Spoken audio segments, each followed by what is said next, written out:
A racist teacher crosses every line when Beth, a black honor student, arrives just 5 minutes late. "Take off that hat," Ms. Harper demands, then violently snatches Beth's wig off, exposing her baldness to the entire class.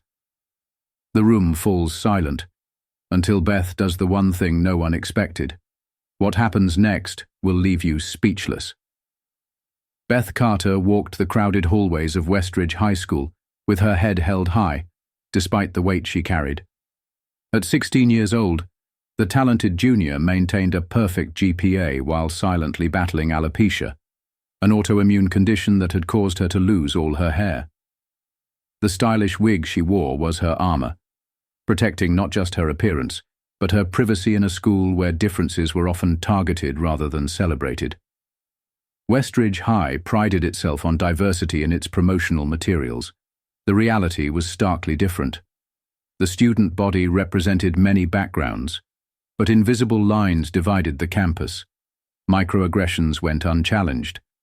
Subtle prejudices festered beneath a veneer of tolerance.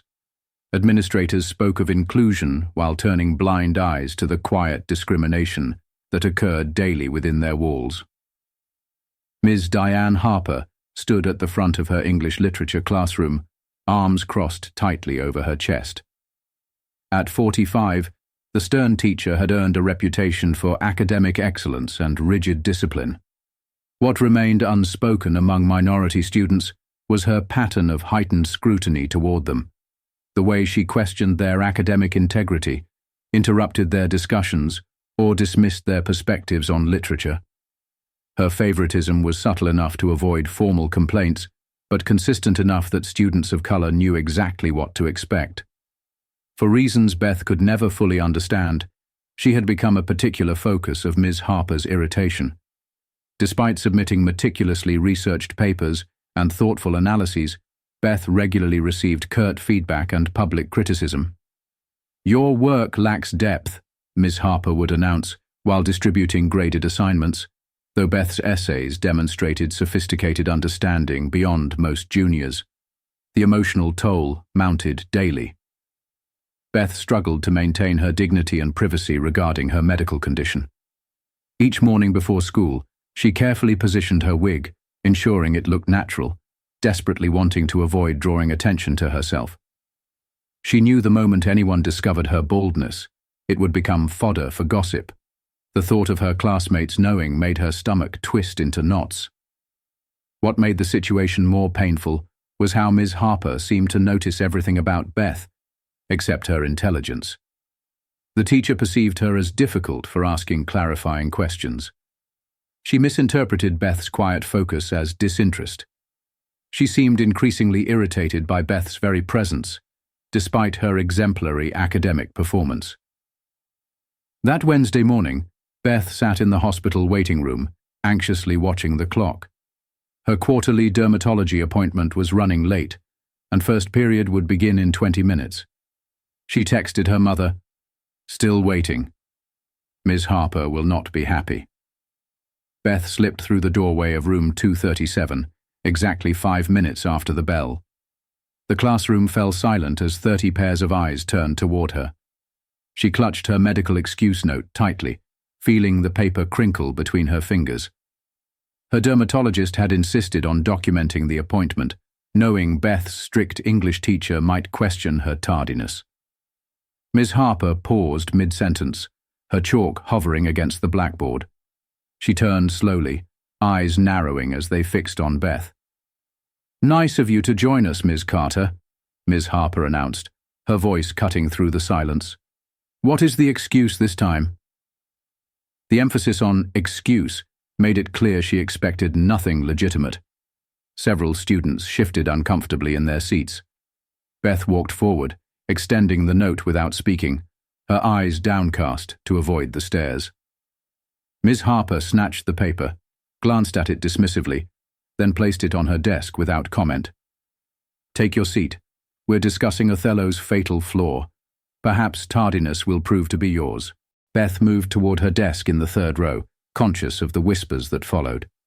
She slid into her chair, removing her notebook from her backpack, when Ms. Harper's voice cut through the room again. Ms. Carter, hats are not permitted in my classroom. School policy. Remove it immediately. Beth froze, her hand instinctively rising to her head. What Ms. Harper was referring to was not a hat, but her wig, carefully styled with a headband to secure it in place. Ms. Harper, this is not a hat, Beth explained quietly.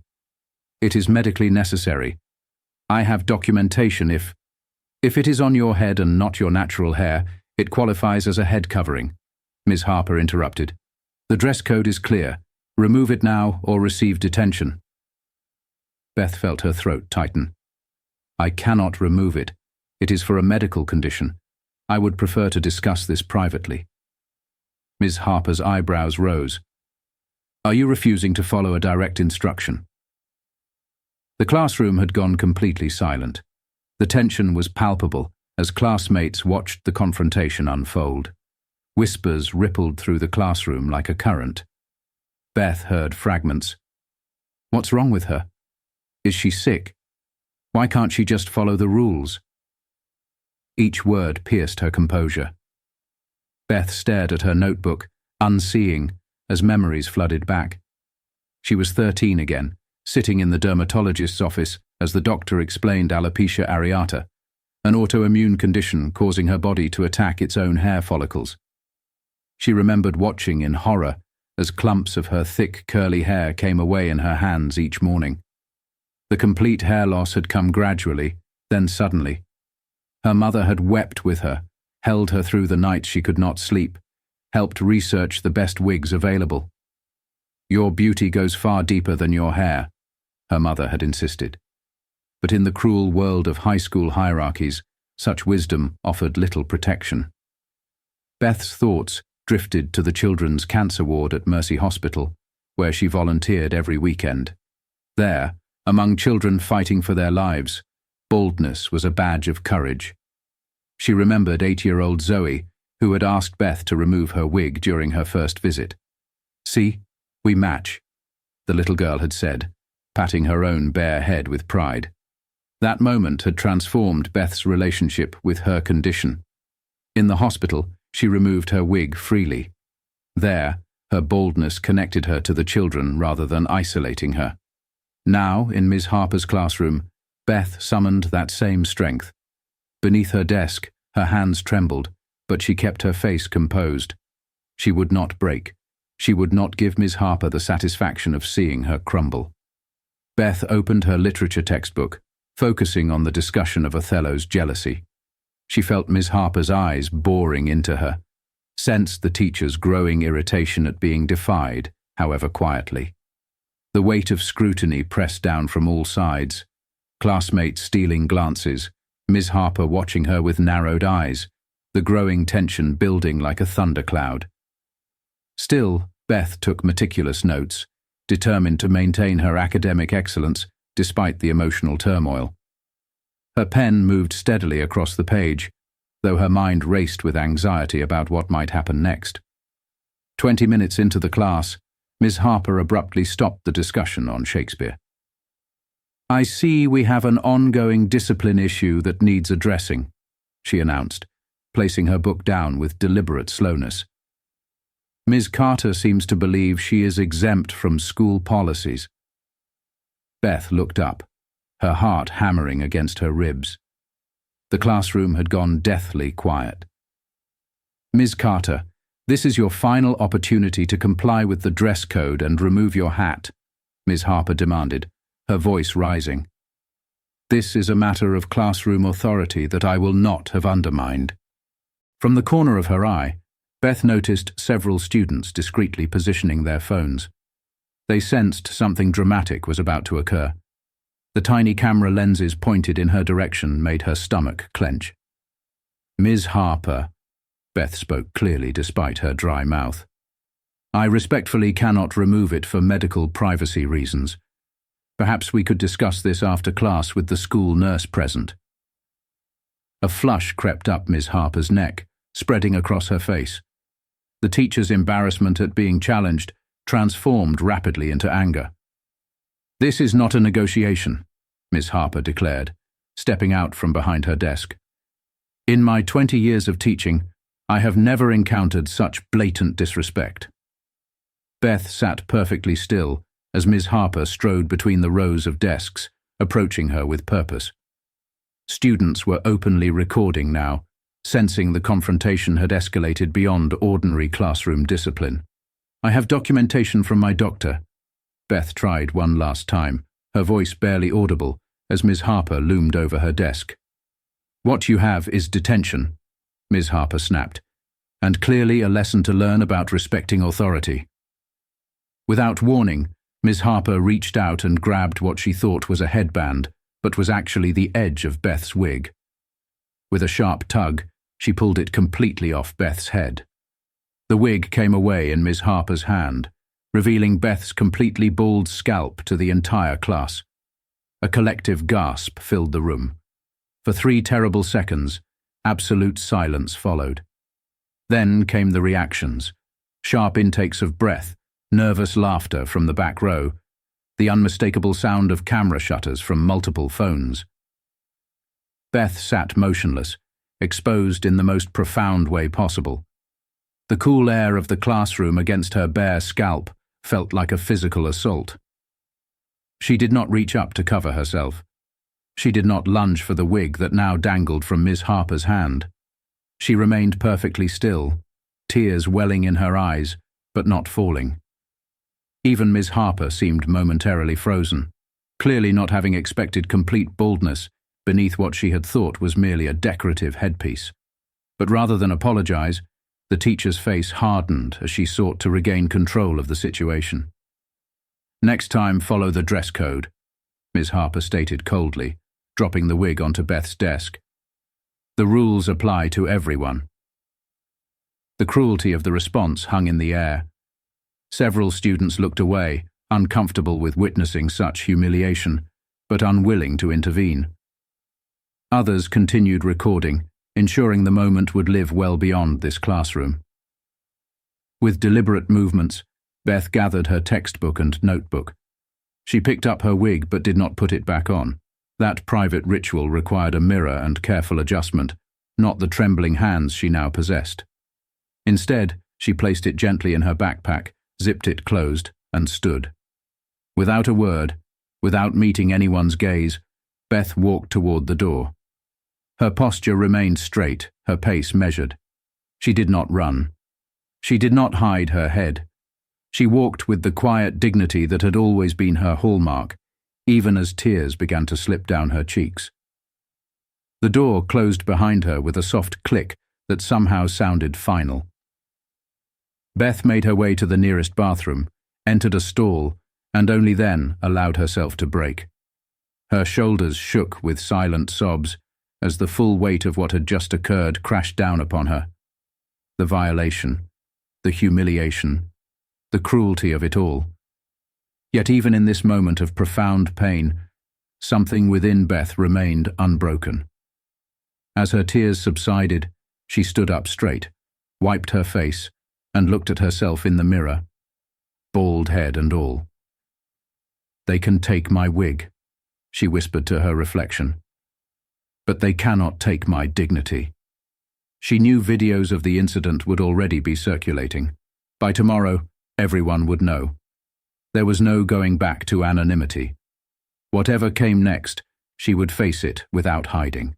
What would you have done if you were in Beth's situation or witnessed this happen to a classmate? Comment your thoughts below. Outside the bathroom, the school day continued. Beth could hear the change of period bell, the flood of students into the hallway, the normal rhythm of high school life going on, as if her world had not just been shattered. As she carefully repositioned her wig, she knew a decision point had arrived.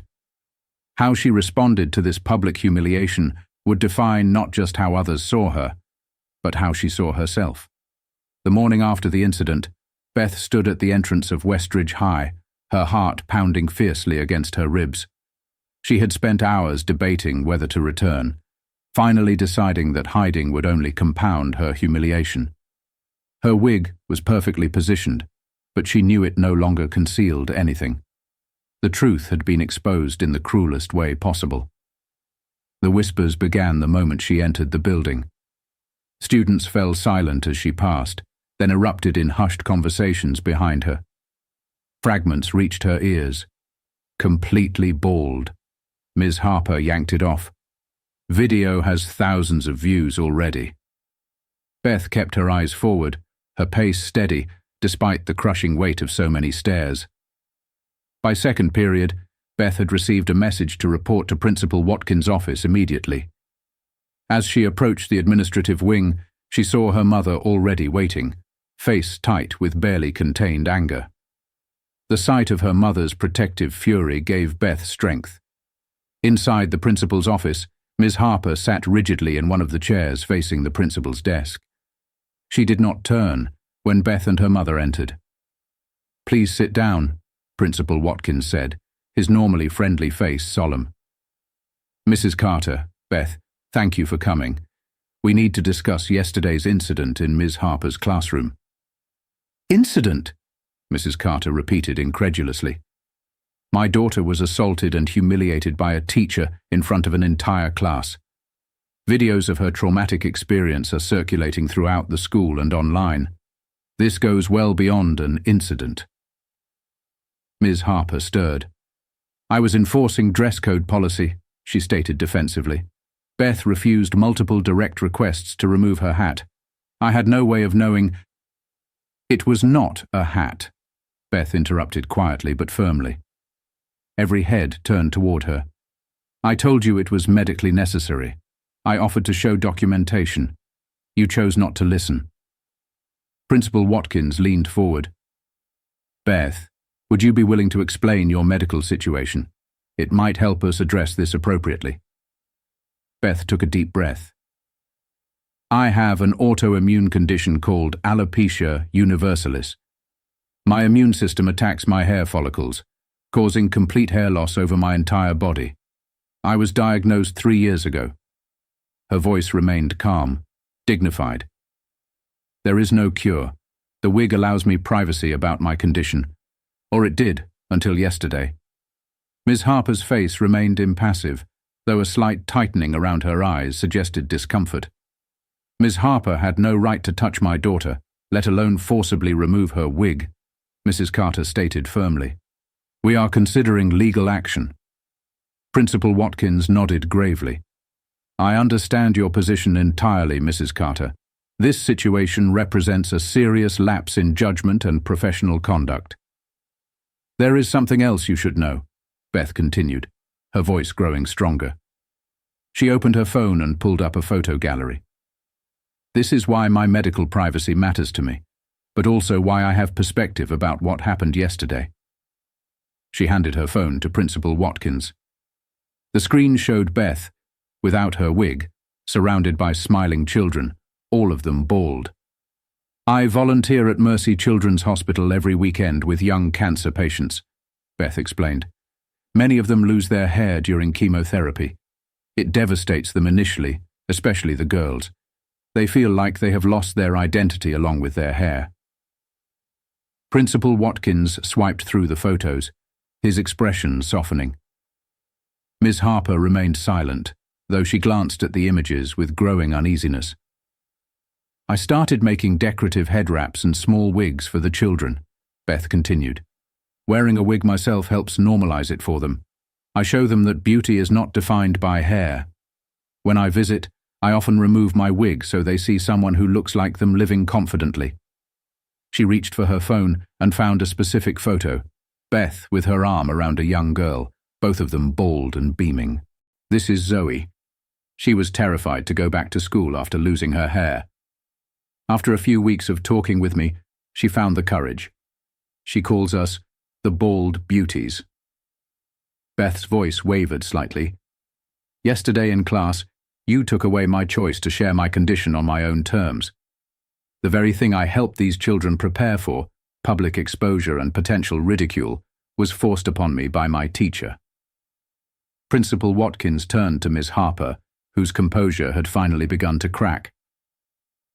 "Did you ask Beth about her hat privately, before making it a public issue?" "No," Ms. Harper admitted, her voice barely audible. Did she tell you it was medically necessary? She did, but students often make excuses about dress code violations. I assumed. You assumed, Mrs. Carter interrupted sharply. You assumed about my daughter based on what? Her appearance? Her race? Why is it that Beth has repeatedly faced heightened scrutiny in your class, despite being an excellent student? The question hung in the air, uncomfortable and unavoidable. A knock at the door interrupted the tense silence. The school counselor, Ms. Rivera, entered with several students Beth recognized from Ms. Harper's class. I apologize for interrupting, Ms. Rivera said, but these students insisted on speaking with you about yesterday's events. James Chen, the senior class president, stepped forward.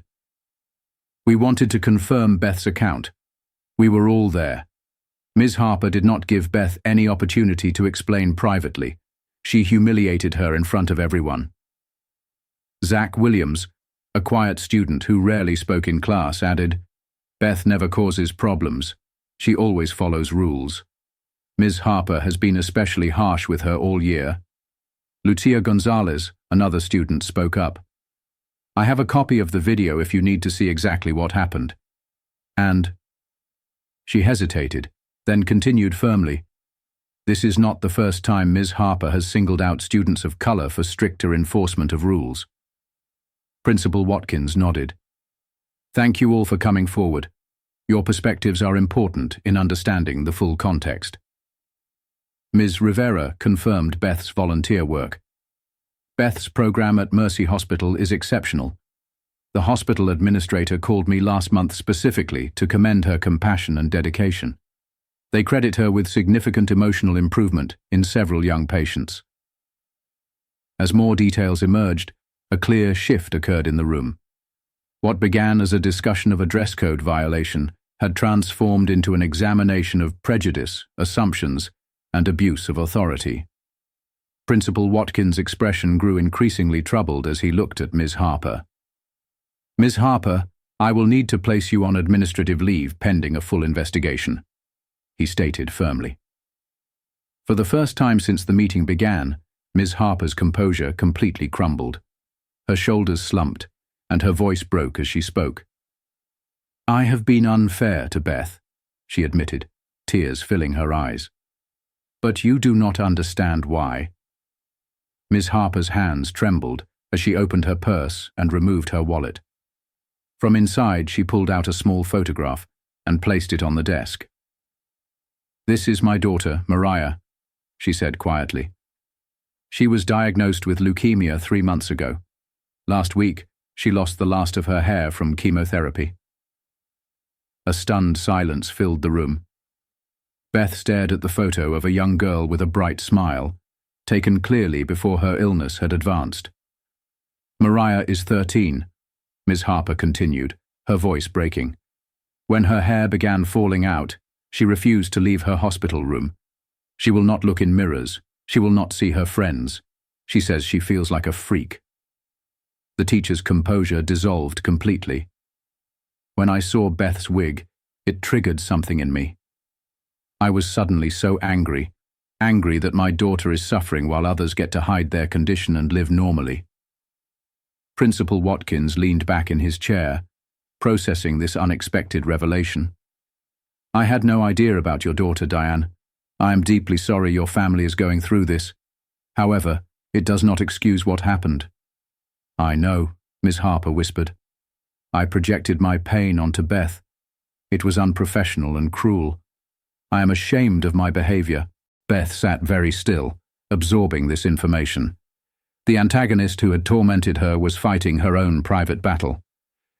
The realization did not erase the hurt, but it added layers of understanding. Mariah is at Mercy Hospital, Beth asked quietly. Ms. Harper nodded, wiping tears from her cheeks. The pediatric oncology ward is where I volunteer, Beth said, every Saturday and Sunday afternoon. Principal Watkins looked thoughtfully between them. Ms. Harper, I cannot rescind the administrative leave. There must be consequences for professional misconduct. However, Perhaps there is a path forward that serves healing rather than just punishment. He turned to Beth and her mother. Would you be comfortable with Ms. Harper visiting the hospital program? Not as a teacher, but as Mariah's mother. It might help both Mariah and Ms. Harper understand the work Beth does. Mrs. Carter looked at her daughter, leaving the decision entirely in her hands. After a long moment, Beth nodded. I will be there this Saturday at 2 o'clock. That Saturday, Ms. Harper walked tentatively through the pediatric oncology ward, following a nurse's directions to the recreation room. She paused at the doorway, momentarily frozen by what she saw inside. Beth sat cross-legged on the floor, surrounded by 5 young patients. Her wig was absent, her bald head adorned only with a colorful scarf tied at the back. She was demonstrating how to wrap similar scarves in various styles, while the children watched with rapt attention. One of those children was Mariah. For the first time in weeks, Ms. Harper's daughter was smiling. This one is my favorite for active days, Beth was explaining, adjusting a deep purple scarf with silver stars. It stays in place even when you're running or dancing. Mariah reached up to touch her own bare head self-consciously. My hair was really long before. Do you think these will look okay on me? Beth's smile was warm and genuine. Absolutely. These styles work beautifully on everyone. Besides, you have a perfectly shaped head. Some people have lumpy ones, you know. The children giggled at this. Beth reached into a large tote bag beside her. I actually brought something special today.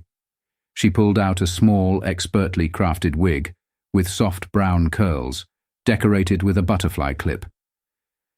This one seemed perfect for you, based on what the nurses told me about your personality. Would you like to try it? Mariah nodded eagerly, her self-consciousness momentarily forgotten in the excitement. Beth carefully positioned the wig on Mariah's head, adjusting it with practiced hands. There, Beth said, holding up a mirror. Absolutely beautiful. Mariah stared at her reflection, touching the curls in wonder. It looks so real, she whispered. And the butterfly. Butterflies represent transformation, Beth explained. They remind us that changing forms can create something even more beautiful than before. Mariah's smile grew wider as she examined herself from different angles. I could wear this to school, she said, hope creeping into her voice for the first time in months. You absolutely could, Beth agreed, though I know something else too. She leaned closer to Mariah, speaking gently. You would be just as beautiful without it. Being bald is nothing to be ashamed of. Look at me. Do I look sick or weak to you? No, Mariah said firmly. You look strong. That is because I am strong, Beth replied. And so are you. Hair does not define our beauty or our worth. Ms. Harper stood silently in the doorway, tears streaming down her face as she watched her daughter smile and laugh. The same girl who had refused to look in mirrors was now proudly wearing a wig with a butterfly clip, being gently empowered by the very student Ms. Harper had humiliated. The weight of her actions crashed down upon her with devastating clarity. Have you ever witnessed or experienced someone abusing their authority like Ms. Harper did? Share your experience in the comments below. Ms. Harper? Beth had spotted her teacher in the doorway. Mariah turned, eyes widening at the sight of her mother's tear-streaked face. Mom? Why are you crying? Mariah asked, concerned. Ms. Harper entered the room fully, unable to speak past the knot in her throat. She knelt beside her daughter, taking in the wig, the butterfly clip, the smile she had feared might never return. You look beautiful, sweetheart, she managed. Beth made this just for me, Mariah explained excitedly. She says I can wear it to school, or just when I feel like it. And look, she carefully removed the wig, revealing her bare scalp. Beth says being bald is nothing to be ashamed of. She's bald too. Ms. Harper looked up at Beth, who stood awkwardly to the side, uncertain of her place in this family moment. The contrast between Beth's grace and her own cruelty was overwhelming. "Beth," Ms. Harper began, her voice breaking. "I am so deeply sorry for what I did. I had no right to treat you that way. My own pain about Mariah's condition made me lash out, but that is no excuse. What I did was inexcusable." Beth nodded slowly, accepting the apology but not minimizing the harm done. "It hurt," she said simply, "not just the humiliation, but feeling like my character was judged unfairly all year." "You are right," Ms. Harper acknowledged. "I have been unfair to you and others. My fear and pain about Mariah turned into resentment that I misdirected at my students, especially those who reminded me of what my daughter was going through." Mariah looked confused. "Mom, what happened?" Ms. Harper hesitated, but knew she needed to model honesty. "I did something very wrong at school, Mariah. I hurt Beth's feelings badly and embarrassed her in front of her class. I need to make it right." Beth stepped forward. "Your mum and I are working through it," she said gently to Mariah. "Everyone makes mistakes. The important thing is learning from them." The generosity of Beth's response brought fresh tears to Ms. Harper's eyes. "I do not deserve your kindness," she whispered. "This is not about what you deserve," Beth replied. "It is about who I choose to be."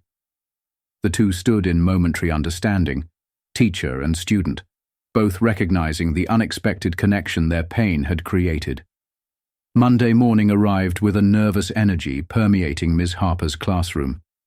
Word had spread that she would be returning briefly before her administrative leave began. Beth sat quietly in her usual seat, her wig in place, her expression composed. When Ms. Harper entered, the room fell silent.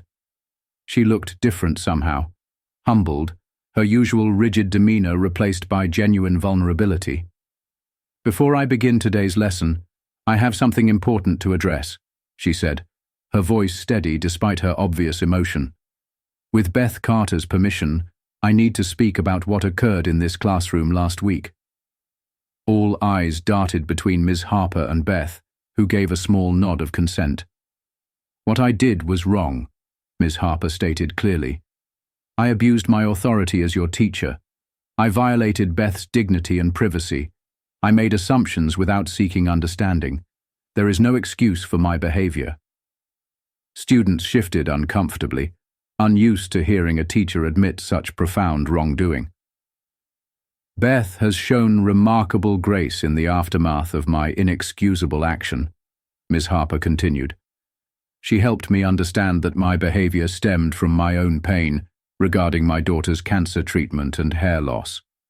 While that explains my actions, it does not justify them." Gasps and whispers spread through the classroom as this personal information sank in. "By extraordinary coincidence, Beth volunteers at the same hospital where my daughter receives treatment. This weekend, I witnessed Beth's compassion firsthand as she helped my daughter regain her confidence." Ms. Harper's voice wavered. "The student I humiliated was, all along, the very person helping my child heal." Several students wiped away tears. Others looked at Beth with newfound respect. "I have apologized privately to Beth, but I want to apologize publicly as well, as my actions were public. I am deeply, profoundly sorry," Ms. Harper said, looking directly at Beth. "I will be taking temporary leave to focus on my daughter's treatment and to complete sensitivity training. When I return, I promise to be a better teacher and person." Beth acknowledged the apology with quiet dignity. Some students began to applaud spontaneously, not for Ms. Harper's confession, but for Beth's strength in the face of injustice. James Chen, who had spoken up in the principal's office, raised his hand. "Will the video of this apology be shared with everyone who saw the original incident?" "Yes," Ms. Harper agreed immediately. "I have already asked Principal Watkins to ensure it is." Zach, who had previously been silent, addressed Beth directly. "Thank you for showing us what real strength looks like. Not everyone would respond with such compassion." In the weeks that followed, ripples of change spread throughout Westridge High. The administration implemented mandatory sensitivity training for all staff members. New anti-bullying policies were drafted with specific provisions against discrimination and racial bias. Teachers were required to document their disciplinary actions and explain disparities in how rules were enforced among different student demographics. Ms. Harper faced professional consequences, but retained her position due in large part to Beth's statement that termination would not serve healing. Instead, she took a temporary leave to focus on Mariah's treatment and her own education about unconscious bias. Beth's volunteer program at Mercy Hospital received official school support. Westridge High created a community service partnership with the pediatric ward, allowing more students to participate in supporting young cancer patients. The initiative was named Butterfly Transformations, after the butterfly clip Beth had given Mariah. Ms. Harper returned to school a month later, fundamentally changed by her experience. Her classroom management style shifted from rigid authority to respectful collaboration. She openly addressed issues of privilege and perspective in literature discussions, acknowledging her ongoing learning process. For Beth, the painful experience had transformed into unexpected opportunity. Her quiet dignity in the face of humiliation had inspired classmates who previously stood by in silence. Student councils at neighboring schools invited her to speak about resilience and advocacy. A local news station featured her volunteer work, bringing attention and donations to the pediatric cancer ward. Perhaps most meaningful was the relationship that developed between Beth and Mariah. The younger girl had found a role model who understood her struggle from a unique perspective. With Beth's encouragement, Mariah returned to school, sometimes wearing her butterfly wig, sometimes proudly displaying her bald head, each day making her own choice with newfound confidence.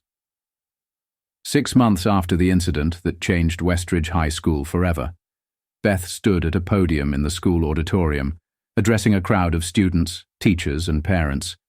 She wore no wig today. Her choice, her statement, her freedom. When I was first diagnosed with alopecia, I believed I had to hide to be accepted, Beth began, her calm voice carrying through the hushed room. I thought my value was tied to looking like everyone else. Today, I stand before you, knowing that our differences are not weaknesses, but sources of unique strength.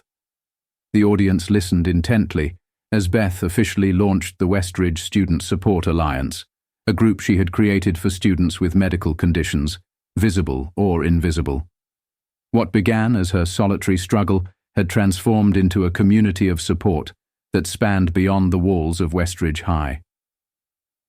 Pain isolates us, Beth continued, but shared understanding can build bridges where walls once stood.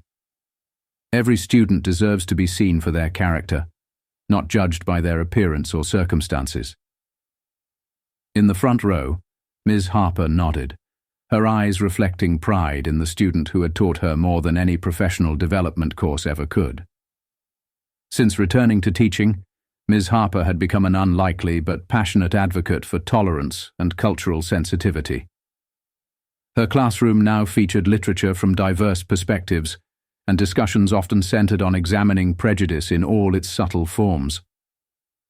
The transformation in Ms. Harper surprised many who had known her before. The rigid disciplinarian had been replaced by an educator who listened first and spoke second, who questioned her own assumptions before judging others. She had turned her painful lesson into a mission to help other teachers recognize and address their unconscious biases. Perhaps most remarkable was the relationship that had developed between Beth and Ms. Harper. What began in conflict had evolved into mutual respect. They met weekly to discuss the ongoing cultural sensitivity program Ms. Harper now helped coordinate. Their shared experience with Mariah, who was responding well to treatment, had forged a connection that transcended their former roles. Prejudice does not always appear as obvious hatred, Beth explained to the audience. Sometimes it hides in small assumptions, in quick judgments made before we know someone's full story. The incidents that hurt the most are often from people who do not recognize their own biases. She looked toward Ms. Harper, their eyes meeting in shared understanding. Sometimes those who cause pain are carrying burdens we cannot see, Beth continued. Ms. Harper's actions stemmed from her own unresolved grief about her daughter's illness. Understanding this did not erase the hurt, but it opened a path toward healing that punishment alone could never provide. Throughout the auditorium, students listened with rapt attention. Beth's quiet strength had become legendary at Westridge. The girl who walked out of class with dignity intact after profound humiliation had shown them a kind of courage that few had witnessed before. Several students who had remained silent during the incident had since become vocal advocates against bullying and discrimination, inspired by Beth's example. Compassion is not weakness, Beth emphasized. Choosing understanding when you have every right to choose anger requires tremendous strength. When we respond to cruelty with grace, we break cycles of hurt that might otherwise continue endlessly. The school itself had undergone substantial changes: new cultural competency requirements for staff, monthly diversity discussions incorporated into the curriculum, a student-led committee that reviewed disciplinary practices for evidence of bias. Westridge was becoming a model for other schools in addressing systemic inequities. One incident of injustice became an opportunity for transformation, Beth said, her voice growing stronger. My medical condition exposed me to the sting of prejudice, but it also connected me to a community of children at Mercy Hospital who taught me that our worth never depends on how we look. Through them, I found purpose in my pain. She paused, looking across the faces watching her. Students who now saw her clear-eyed, without pity or discomfort. We all face moments when we must choose between remaining silent or standing in our truth, even when that truth makes others uncomfortable. The courage to be authentic, to be fully yourself even when society pushes you to hide, that courage can change not just your life, but an entire community.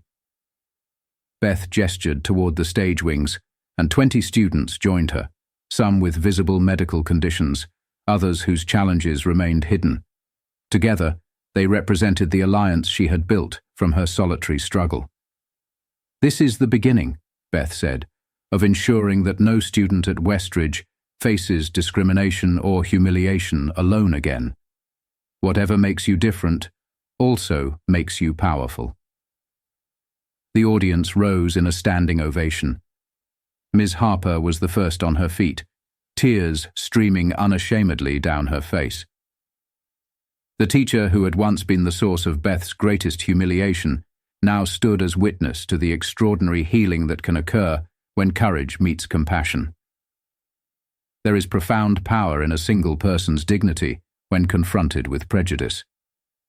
Beth's story reminds us that environments of discrimination are not changed through grand gestures alone, but through the quiet courage of individuals who refuse to have their humanity diminished by the ignorance of others. In schools across our nation, casual racism and discrimination persist not because they are openly embraced, but because they are quietly tolerated. When authorities misuse their power, when teachers, administrators, or peers enforce rules unequally or make assumptions based on appearance, they perpetuate systems that harm vulnerable students every day. Each instance may seem small to observers, but the cumulative impact shapes young lives permanently. What makes Beth's response remarkable is not that she stood against injustice, but that she did so without allowing bitterness to define her. Her compassion toward Ms. Harper, a teacher who had caused her profound humiliation, demonstrates how understanding can break cycles of hurt that might otherwise continue indefinitely. By recognizing that Ms. Harper's cruelty stemmed from her own unresolved pain, Beth created space for transformation rather than mere punishment. This is not to suggest that those who face discrimination must forgive their oppressors. Rather, it illustrates that when we choose compassion from a position of strength, not weakness, we create possibilities for healing that extend far beyond the original wound. Perhaps most importantly, Beth's story shows us that our most painful experiences often connect us to our deepest purpose. Her medical condition, which once made her feel isolated, ultimately connected her to children at the hospital who needed exactly the strength she had developed. The very thing that made her different became the source of her greatest impact. If this story of courage and compassion resonated with you, please share it. Together, we can ensure these important stories of strength in the face of prejudice never go unheard. When we witness dignity prevailing over humiliation, compassion overcoming cruelty, and understanding breaking cycles of pain, we glimpse how our world might heal its deepest divisions, one courageous conversation at a time.